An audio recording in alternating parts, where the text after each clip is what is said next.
Captain Alan Wright stood on the bridge of the human ship called Earthrise. He looked at the big screen in front of him. On the screen, he could see a huge room filled with strange beings from many planets. These beings were part of something called the Galactic Confederation. They were watching the humans with curious and unfriendly eyes. The ship had traveled for 3 months to reach this meeting place.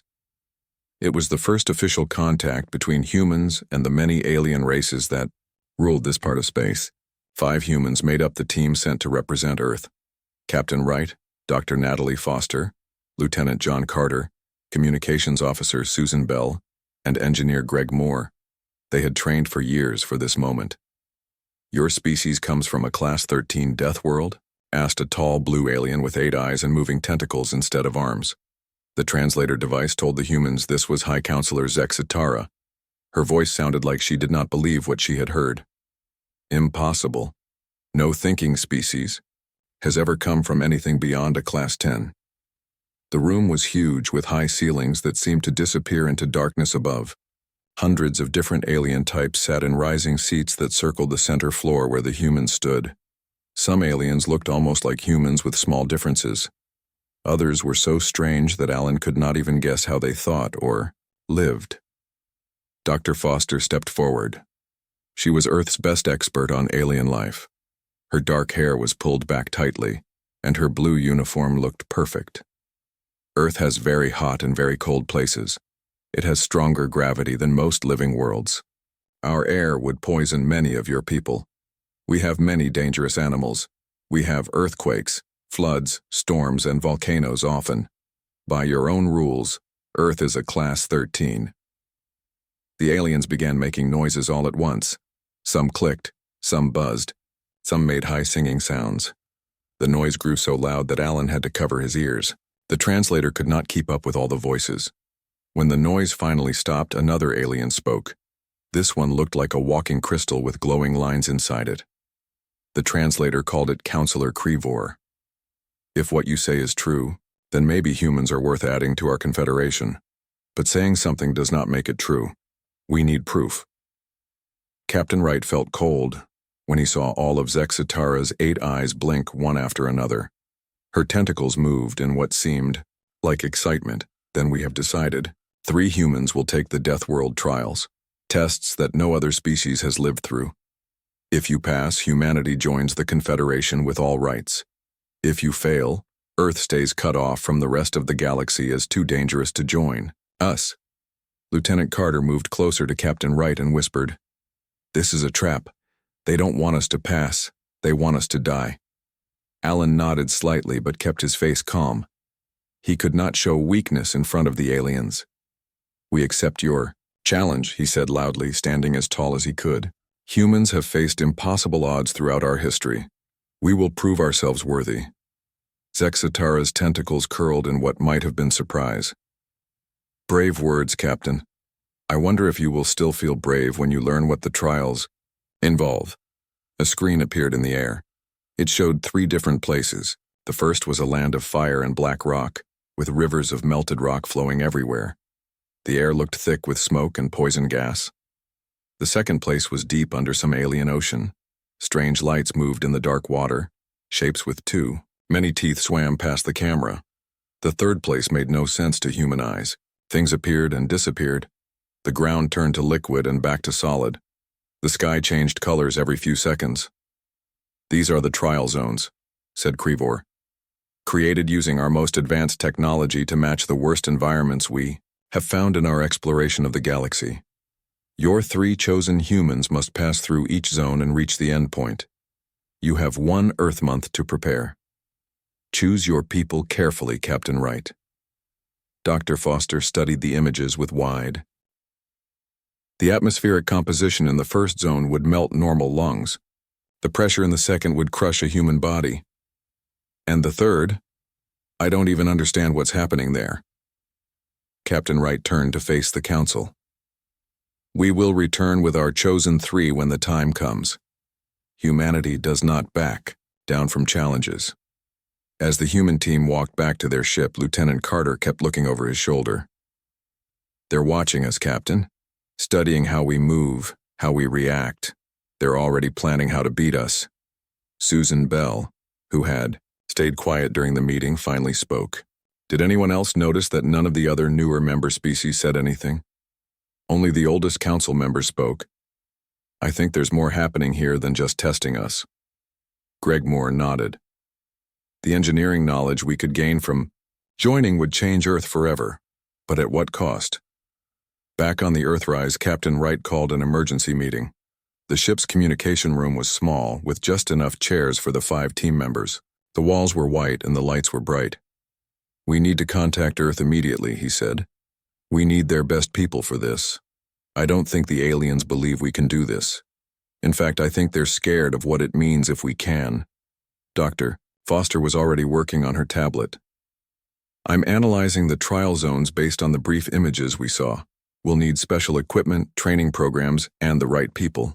Lieutenant Carter leaned forward in his chair. The right people are the key. We need survivors, people who don't give up, people who can think creatively when everything goes wrong. Captain Wright looked at the stars through the small window. Earth was too far away to see, just one tiny dot among millions. But now the future of that small world depended on 3 people they hadn't even chosen yet. They think this is a death sentence, he said quietly. Let's show them that humans thrive, where others fear to go. As the Earthrise turned and began its journey back to Earth, the Alien Council continued their private meeting. Zexitara's tentacles moved nervously. If they somehow survive the trials, she said, everything changes. A Class 13 species with our technology would be unstoppable.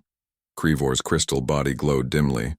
Then we must hope they fail, for the good of the Confederation. But deep inside, both aliens felt a new emotion when they thought about humans: fear. The big ship Earthrise returned to Earth with the news of the alien challenge. For the next 2 weeks, every government on Earth worked together to find the right people to face the trials. They needed 3 special humans who could survive the worst places in the galaxy. Teams worked day and night in the Global Selection Center, a large building in Geneva with no windows. Inside, hundreds of screens showed information about possible candidates. Military leaders, scientists, and government officials argued about who to pick. We need soldiers with combat experience, said General Richard Lee, hitting his fist on the table. People who know how to fight and survive. Dr. Diana Cole shook her head. Her gray hair was messy from working 3 days without much sleep. No, we need scientists who understand extreme environments. This isn't about fighting, it's about adapting. Captain Wright watched from the side of the room. He had seen the Alien Council. He had seen the trial zones. He knew they needed something more than just fighters or scientists. We need both, he said finally. And something else too. We need people who don't give up no matter what. After testing thousands of volunteers, they found their 3 champions. Major Olivia Martinez was 35 years old. She had served in special forces for 12 years. She had survived in deserts, jungles, mountains, and Arctic ice. Once, when her team's helicopter crashed in enemy territory, she kept 4 injured soldiers alive for 9 days until rescue came. In the training center, she ran through obstacle courses that would make most people collapse. Her body was strong, but her mind was stronger. She never complained. She never stopped. The first zone is a fire world, she said, studying the videos they had of the trial zones. The heat will be the biggest problem, but humans have worked in volcanoes before. We can handle it. Dr. Kevin Rodriguez was different. At 42, he was quiet and thoughtful. He had spent his life studying places where most people could not live: deep caves, ocean bottoms, radioactive zones. He had 3 degrees and had written many books about surviving in bad places. In his lab, he mixed chemicals and tested materials. We need suits that can protect against heat, pressure, and whatever strange things happen in the 3rd zone, he said. I think I can design something, but it won't be perfect. We'll still need to be careful. When someone asked if he was scared, he smiled. Of course I'm scared, but I'm more curious than scared. No human has seen these places before. The 3rd choice surprised everyone. Sam Wilson was not a soldier or a scientist. He was a wilderness guide who took people on trips to dangerous places. He was 28 years old with red hair and many freckles. He looked ordinary, but he was not. Sam had a special gift. He could sense danger before it happened. Scientists had tested him but couldn't explain it. He just knew when a storm was coming, when a wild animal was near, or when the ground wasn't safe to walk on. "It's nothing magic," he said when people asked. "I just pay attention. Everything in nature gives signs before something happens. Most people just don't notice." For 3 more weeks, the three trained together. They learned to trust each other. They practiced with the special suits Dr. Rodriguez designed. They studied everything Earth knew about alien life and environments. 1 evening, Sam found Olivia sitting alone in the cafeteria. She was looking at a picture of a young girl. "Your daughter?" he asked. Olivia nodded. "Sophia. She's 8. She put the picture away. "What about you? Any family?" Sam sat down across from her. "Just my dog Rex. My neighbor is taking care of him." He was quiet for a moment. "Do you think we'll come back from this?" Olivia looked him in the eyes. "I plan to. I promised Sophia I'd teach her to fish when I get home." Dr. Rodriguez joined them, carrying a tablet computer. "I've been running more tests on the suit materials. They'll hold up better than I thought." The three sat together talking about small things, normal things. They were different people from different lives, but now they shared the same path. The day before they were to leave Earth, General Laura Hayes called them to her office. She was a short woman with a serious face. On her desk was a small plant, in a glass case. "This is a tardigrade," she said, pointing to something too small to see on the plant. "The toughest creature on Earth. It can survive in space, in boiling water, in freezing cold, with no food for years. It's tiny, but almost impossible to kill." She looked at each of them. "Be like the tardigrade." The next morning, Earth watched. As the three boarded the ship that would take them to the trials, millions of people around the world saw them on screens and wished them luck. Everyone knew that the future of Earth depended on these three people. On the ship, Captain Wright gave them final information. "The aliens say each zone is about 5 miles across. You need to get from one side to the other. They'll drop you at the entry point with only what you can carry." "What exactly are we facing in these zones?" asked Olivia. "We don't know everything," admitted the captain. "But the first zone has temperatures over 500 degrees, poison gas, and rivers of melted rock.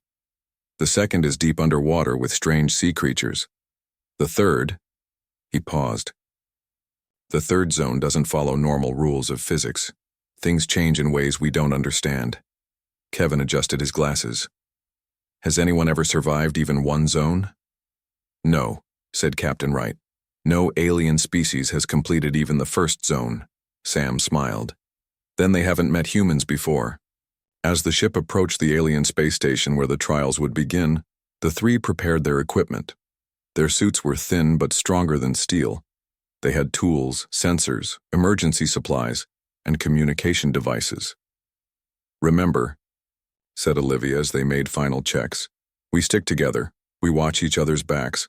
No one gets left behind." Kevin nodded. "And we observe everything. Knowledge is survival." "And we trust our instincts," added Sam. "Sometimes you have to feel the right path when you can't see it." The ship docked with the huge alien station. Through the windows they could see many alien ships gathered to watch the trials. The whole galaxy was waiting to see if humans would live or die. As they walked toward the airlock where the aliens waited, Sam suddenly stopped. The others looked at him. "I just realized something," he said with a small smile. "They're more afraid of us succeeding than we are of failing." With that thought giving them strength, the three humans walked forward to face challenges that no one had survived before. The three humans stood at the entrance to the first trial zone. Through the clear force field, they could see a world of fire and black rock. Rivers of orange-red melted rock flowed between sharp black mountains. The air shimmered with heat. Behind them, alien officials watched from a safe room with thick walls. "Remember your training," said Olivia, checking her suit one last time. "Short breaths, Save water. Keep moving. Kevin looked at the readings on his wrist device. Outside, temperature is 520 degrees. Air has high sulfur and almost no oxygen. The gravity is 1.2 times Earth normal. Sam adjusted his pack. How long will our suits protect us? 4 hours at most, said Kevin. We need to cross 5 miles in less than 4 hours. High Counselor Zexitara's voice came through their helmet speakers. No species has survived this zone for more than 10 minutes. You may begin when ready. Sam looked at his teammates. Ready? They nodded. Olivia took a deep breath. For Earth. They stepped through the force field. The heat hit them like a wall even through their suits. The ground under their feet was hard, black rock that cracked when they walked on it. The sky was dark red with black clouds. In the distance, a mountain shot fire into the air. Stay together, said Olivia, taking the lead. We follow the path between the lava rivers. It looks like the shortest way. They began walking, each step careful on the sharp rocks. Their suits kept the worst heat out, but they could still feel it pressing against them. Sweat rolled down their faces inside their helmets.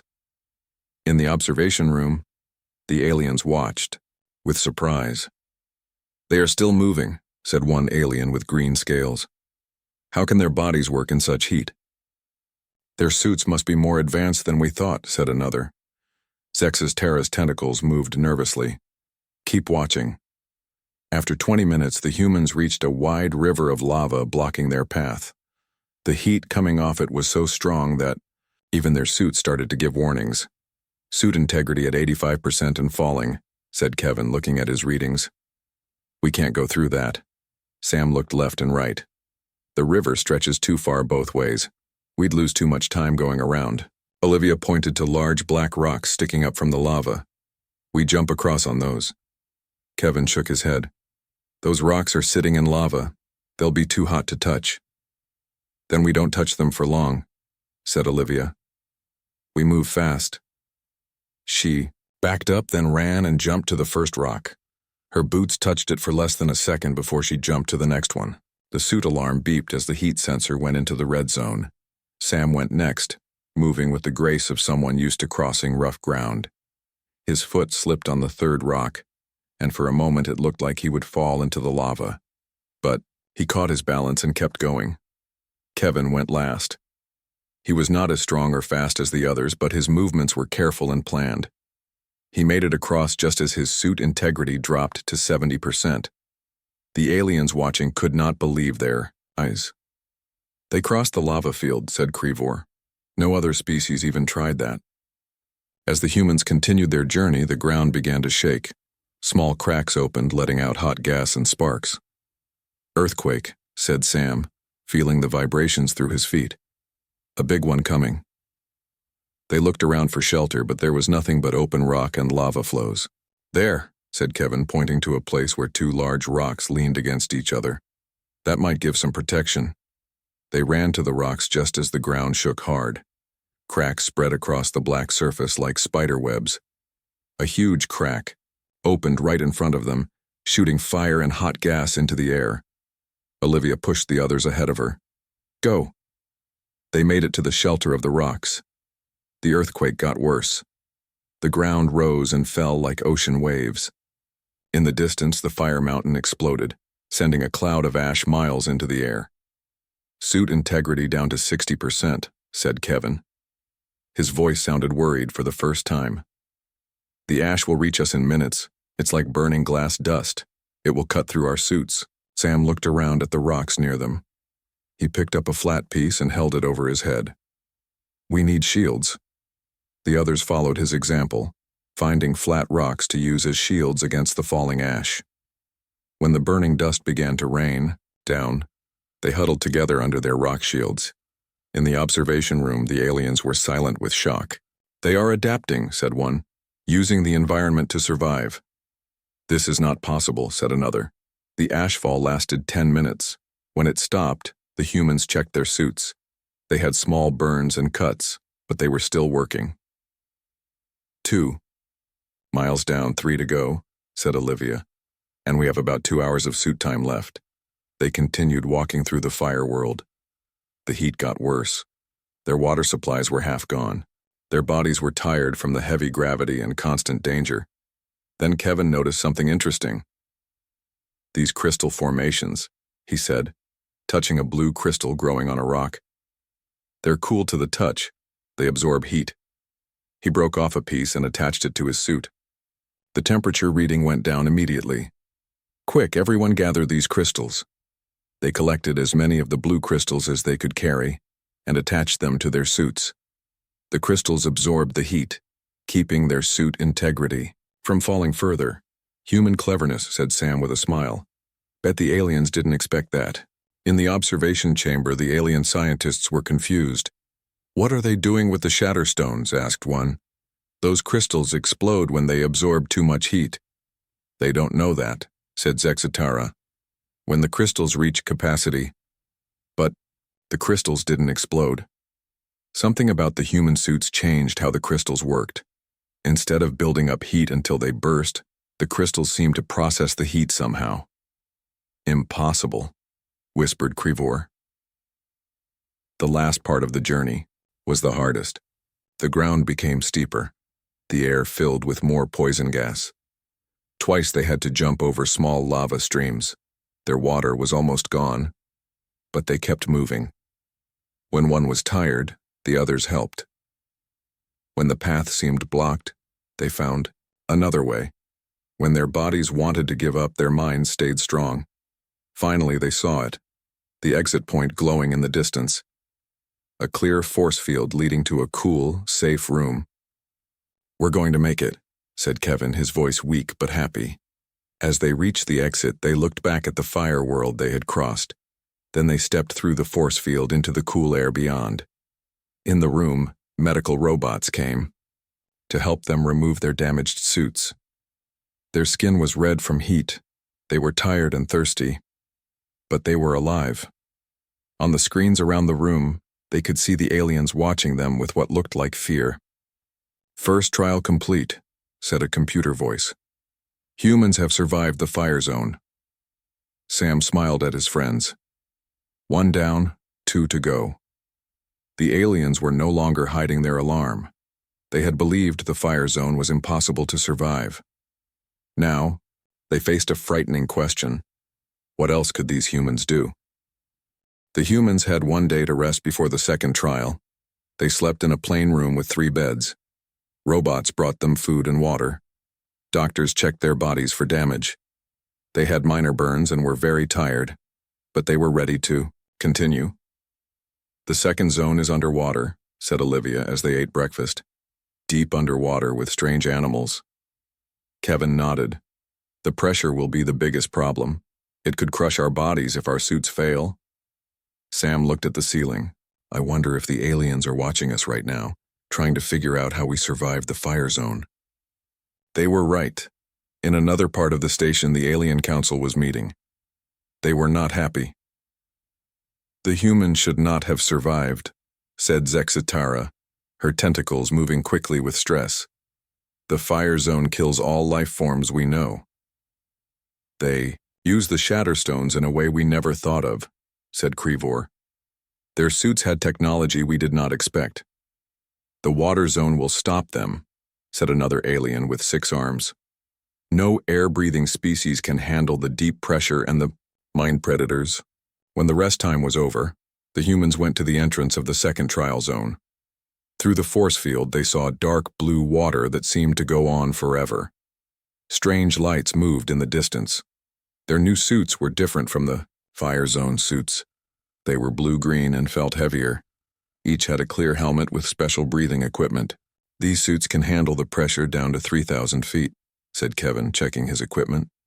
"But we need to be careful about air. We have 3 hours of air, maybe less if we work hard." "What about these mind predators the aliens mentioned?" asked Sam. "The briefing said they hunt by sensing brain activity," said Olivia. "They can feel when you're thinking or feeling strong emotions. So we need to stay calm and keep our thoughts quiet," said Kevin. Easier said than done. They stepped through the force field into the water. It was cold and dark.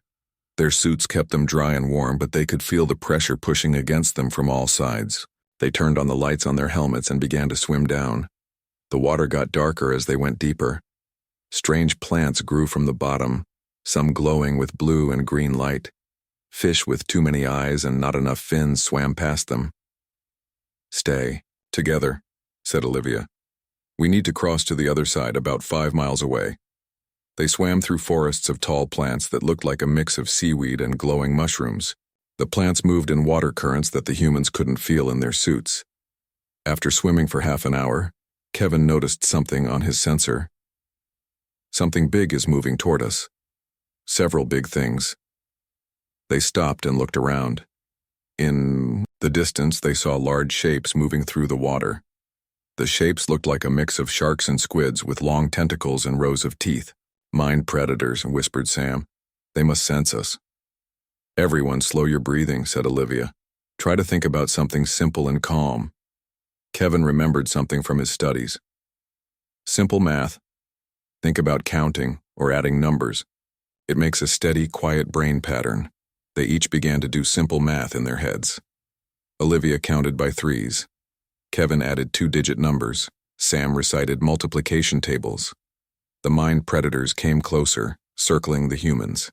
They had at least 10 tentacles each and heads that seemed too big for their bodies. Their skin was pale white with blue spots. But the strangest thing was their eyes. Each had one big eye that glowed with different colors. The humans kept swimming slowly, still doing math in their heads. The predators followed but didn't attack. They seemed confused. "It's working," said Olivia softly. "Keep thinking about math." In the observation room, the aliens couldn't believe what they were seeing. "The thought hunters always attack thinking beings," said one alien. "Why are they not attacking the humans?"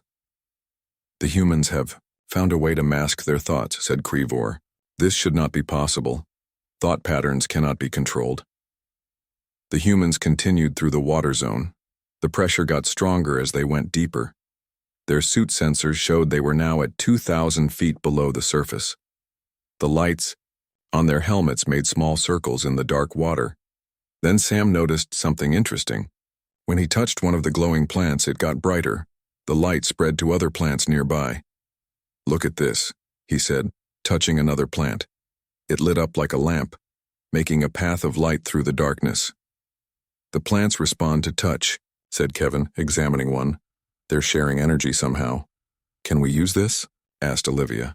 Sam nodded. "I think so." He swam ahead, touching plants as he went. They lit up one after another, creating a bright path through the water. The light seemed to scare away the mind predators. It also helped the humans see where they were going, saving time and energy. In the observation chamber, the aliens were getting more worried. "First, the shatterstones, now the luminous coral," said Zexitara. "The humans keep finding new ways to use the environment." "They do not just survive," said another alien. "They adapt and improve." The humans were making good progress when a strong current suddenly pushed against them. It was like an underwater river forcing them off their path. "Hold on to something," shouted Olivia, grabbing a rock sticking out from the bottom. Sam wasn't fast enough. The current caught him and pulled him away into the darkness. In seconds, he was gone. "Sam," Kevin called into his radio. "Can you hear me?" Sam's voice came back, broken by static. "I hear you, but I can't see anything. The current is too strong." "We'll find you," said Olivia. "Keep your radio on." But the current had carried Sam far away. He was alone in the dark water with mind predators all around him. "Stay calm," he told himself. "Think about math. 1, 4, 9, 16, 25. He recited square numbers, keeping his thoughts quiet and simple.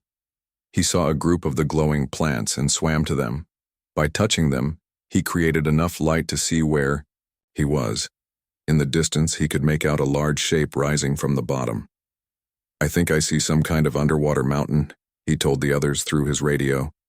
"I'm going to try to climb it to get a better view." Meanwhile, Olivia and Kevin were trying to find a way to reach Sam. They created paths of light by touching more plants. looking for him in all directions. "His air supply is limited," said Kevin, checking his own gauge. "We have less than an hour left." "We need to find him and get to the exit," said Olivia. "But how?" Kevin thought for a moment. "The plants. They communicate through light. Maybe we can use them to signal Sam." They found a large cluster of plants and touched them in a pattern, 3 quick touches, then 3 long ones. The classic distress signal, SOS.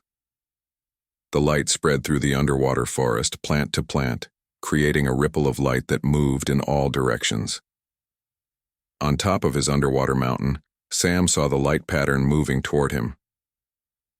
"I see your signal," he called through the radio. "I'll follow it back to you." Using the light from the plants as a guide, Sam made his way back to his teammates. They hugged each other, relieved to be together again. "We have 30 minutes of air left," said Kevin, "and we're still 2 miles from the exit." "Then we swim fast," said Olivia, "and keep making light paths." They swam as quickly as they could, touching plants to light their way. The mine predators followed at a distance but didn't attack as long as the humans kept thinking about simple math. With less than 5 minutes of air left, they finally saw the exit. A glowing force field leading to a dry room. Their lungs were burning, their muscles aching from fighting the water pressure. But they pushed forward with the last of their strength. They burst through the force field, falling onto the dry floor of the exit room. Robots came to help them remove their wet suits. They gasped for air, exhausted but alive. On the screens around the room, they saw the alien council watching with what looked like fear and anger. "Second trial complete," said a computer voice. "Humans have survived the water zone." Kevin looked at his friends. "One more to go." Zexitara turned to the other council members. "The third zone must stop them. No living thing can survive the quantum instability zone." But for the first time, doubt showed in her many eyes. The humans had survived 2 zones that no alien race had ever passed. Now they faced the strangest and most dangerous trial, the quantum instability zone. They had 1 day to rest before this final test. All 3 felt tired. Their bodies had small injuries from the fire and water zones, but their minds stayed strong. They knew that all of Earth was watching and hoping. "What do we know about the third zone?" asked Sam as they ate a meal that tasted like oatmeal but was bright purple. Kevin looked at his tablet. "Not much. The briefing says physical laws aren't stable there. Things appear and disappear. Gravity changes. Time might even move differently." Olivia stretched her sore muscles. "So we're going into a place where nothing makes sense and anything could happen." "Pretty much," said Kevin. "Our suits have been upgraded again, but there's no way to test them for conditions we can't predict." In another part of the station, the alien council was arguing. Some wanted to stop the trials. Others wanted to make the third zone even harder. "The humans cannot be allowed to succeed," said one alien with a body like a giant spider. "If they join the Confederation with full rights, they will soon take over. Their homeworld is far more dangerous than we thought. It has made them too strong, too clever. But we promised them fair trials," said Krivor. "We must keep our word." "The third zone will stop them," said Zexitara. "No one can survive the quantum zone. Even our probes fail there." The next day, the humans stood at the entrance to the third zone. Through the force field, they saw a landscape that hurt their eyes to look at. Colors shifted and changed. Trees appeared and then turned to stone.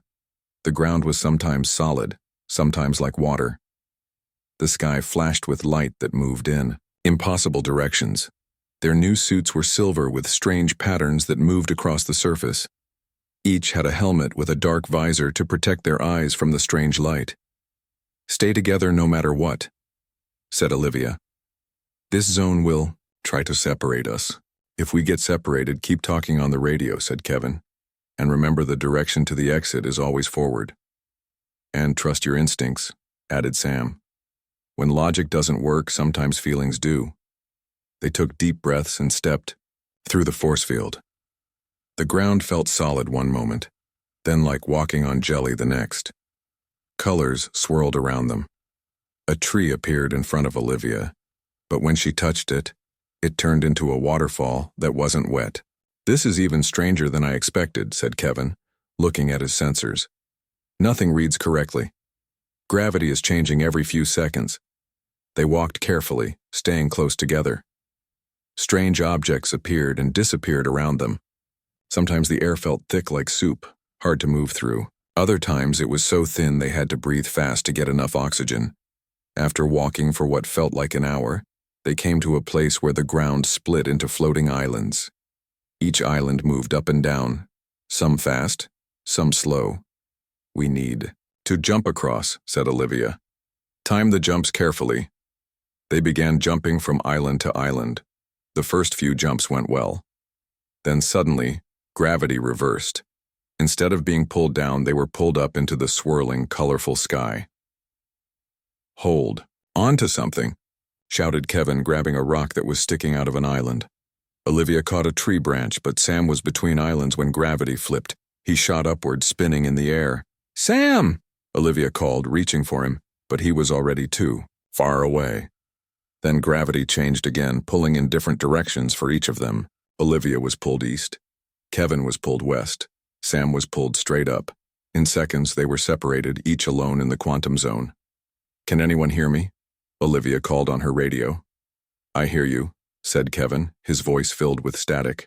"But I can't see you." "I'm here too," said Sam. "But everything keeps changing around me. Nothing stays the same for more than a few seconds." They tried to find each other, but the quantum zone kept changing. Paths that seemed to lead toward each other suddenly ended in walls or cliffs or turned into something impossible to cross. Olivia found herself in a forest, where the trees moved like animals. She kept walking in the direction she thought was forward, but couldn't be sure of anything. Kevin was in a place where small balls of light floated in the air. When he got close to one, it showed him images from Earth, mountains, oceans, cities. He wondered if they were real, or if the zone was playing with his mind. Sam faced the strangest challenge. He was in a place where everything was inside out. He could see the inside of rocks, the roots of plants, even parts of his own body. It made no sense, but he kept moving forward. "Everyone keep talking," said Olivia. "Tell me what you see, what you feel. It helps to know you're still there." While they struggled, the aliens watched with growing fear. "They should be dead or insane by now," said Zexatara. "The quantum instability breaks minds as well as bodies." "Yet they continue," said Crevor. "They adapt even to chaos." In the quantum zone, Olivia found that when she hummed a song, the area around her became more stable. The changes slowed down. "Try making rhythmic sounds," she told the others.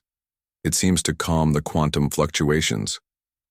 Kevin found that when he moved in specific patterns, 3 steps forward, 1 step back, 3 steps forward, the path ahead became clearer. "There's a pattern to the chaos," he said. "Not logic exactly, but a kind of rhythm." Sam discovered that if he closed his eyes and used his other senses, touch, hearing, smell, he could navigate better than by trying to understand what he was seeing. "Don't trust your eyes," he told the others. "Feel your way forward." Using these techniques, they each made progress through the zone. The exit was somewhere ahead, but with all the changes, it was hard to know how far. Kevin reached it first, stumbling through the force field into the exit room. He fell to his knees, dizzy from the quantum effects. 10 minutes later, Olivia appeared walking backwards through the exit. Her mind had learned that in the quantum zone, sometimes backwards was actually forwards. But Sam didn't come. 1 hour passed, then 2. Kevin and Olivia waited, worried that their friend was lost forever in the impossible zone. Then, just when they were losing hope, the force field rippled and Sam stepped through. But something was strange. He was walking on the ceiling, upside down. Gravity shifted one last time as he passed through the field and he fell to the floor with the others. "You made it," said Olivia, hugging him. Sam smiled weakly, got a bit turned around, literally. The computer voice announced, "Final trial complete. Humans have survived the quantum instability zone." On the screens, They could see the alien council in complete shock. No species had ever completed all 3 zones. The impossible had happened. 3 days later, the humans stood again in the great council chamber where it had all started. But now, instead of being looked down on, they were the center of attention. The entire Confederation wanted to know about the species that had survived the deadly trials. Captain Wright stood proudly with his 3 champions as High Counselor Zexitara spoke. "You have passed the trials. Humanity will join the Confederation with full rights and privileges. Your homeworld Earth is officially recognized as a Class 13 Deathworld, the only inhabited planet with this classification. What the aliens didn't say was that they had already changed Earth's status in their secret files. It now read, "Sovereign danger, do not provoke." The humans had proved something no one expected, that life on a deadly world doesn't make a species weak. It makes them unstoppable. As the ship Earthrise headed home with the good news, Sam looked out at the stars. "Do you think they'll ever visit Earth?" Olivia smiled. "Would you visit a Class 13 Deathworld if you didn't have to?" Kevin laughed. "They're probably updating their travel warnings right now. Beware of humans. They survived the unsurvivable. Across the galaxy, a new age had begun. Humanity had arrived on the galactic stage and nothing would ever be the same again.